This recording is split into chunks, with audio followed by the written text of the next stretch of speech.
बोलो शिव शंकर भगवान की जय, माता पार्वती की जय। एक दिन भगवान शिव शंकर भ्रमण के लिए जा रहे थे। तब माता पार्वती बोली, मैं भी आपके साथ चलूंगी। तब भोलेनाथ ने कहा, देवी आप मेरे साथ मत चलिए, आपको भूख और प्यास लगेगी। तब पार्वती जी ने कहा, नहीं महाराज, मैं भी चलूंगी।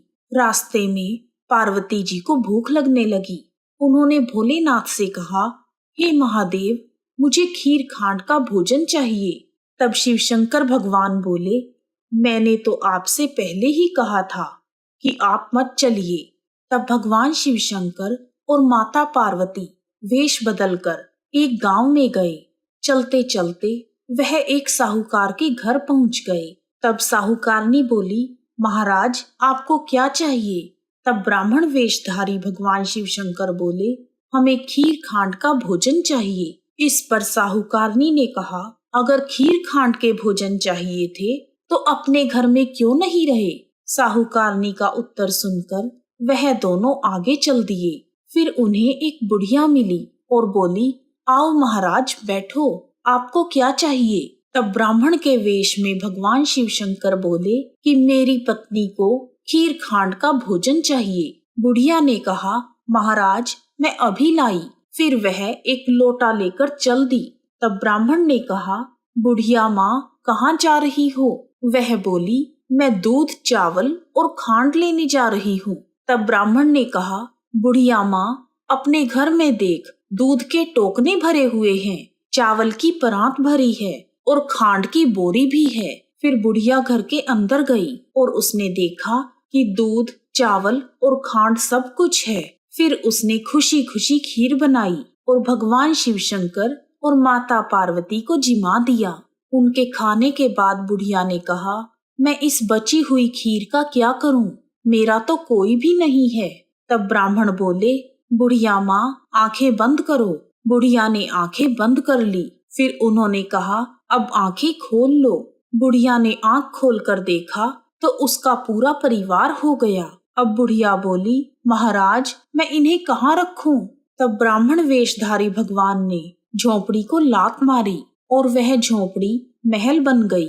यह देखकर बुढ़िया बहुत खुश हुई और वह खीर के कटोरे भर भर के बांटने लगी। जब वह खीर देने साहूकारनी के घर गई तो साहूकारनी बोली, तेरे घर में खीर कहाँ से आई? तब बुढ़िया ने कहा, मेरे यहाँ खीर खांड का भोजन करने एक ब्राह्मण और ब्राह्मणी आए थे, उन्हीं के प्रताप से यह सब हुआ है।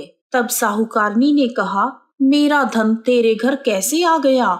मेरे पास तो कुछ भी नहीं रहा, कहाँ है वह ब्राह्मण और ब्राह्मणी? तब बुढ़िया माँ ने कहा, वह दोनों अभी मेरे घर से निकले हैं। फिर साहूकारनी भागी भागी उनको ढूंढने लगी। रास्ते में उसने उन दोनों ब्राह्मण और ब्राह्मणी को देखा और बोली, मोड़ा मोड़ी ठहरियो, मेरा धन उस बुढ़िया को क्यों दे गए? तब ब्राह्मण वेशधारी महादेव बोले, तूने ना करी, तेरे ना हो गई। उसने हाँ करी, उसके यहाँ हाँ हो गई।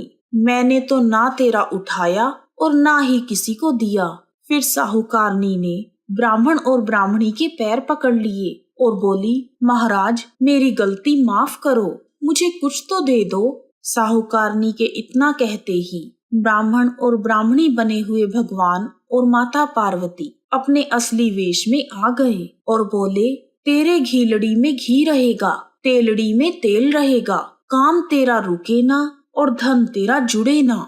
इतना कहकर भगवान भोलेनाथ और माता पार्वती अंतर्ध्यान हो गए। हे शिव शंकर भगवान और माता पार्वती, जैसे आपने बुढ़िया माँ पर कृपा की वैसे ही सब पर कृपा करना। कहानी सुनने वाले, हुंकारा भरने वाले और सुनाने वाले सब पर अपनी कृपा बनाए रखना। कहानी अधूरी हो तो पूरी करना, पूरी हो तो मान करना।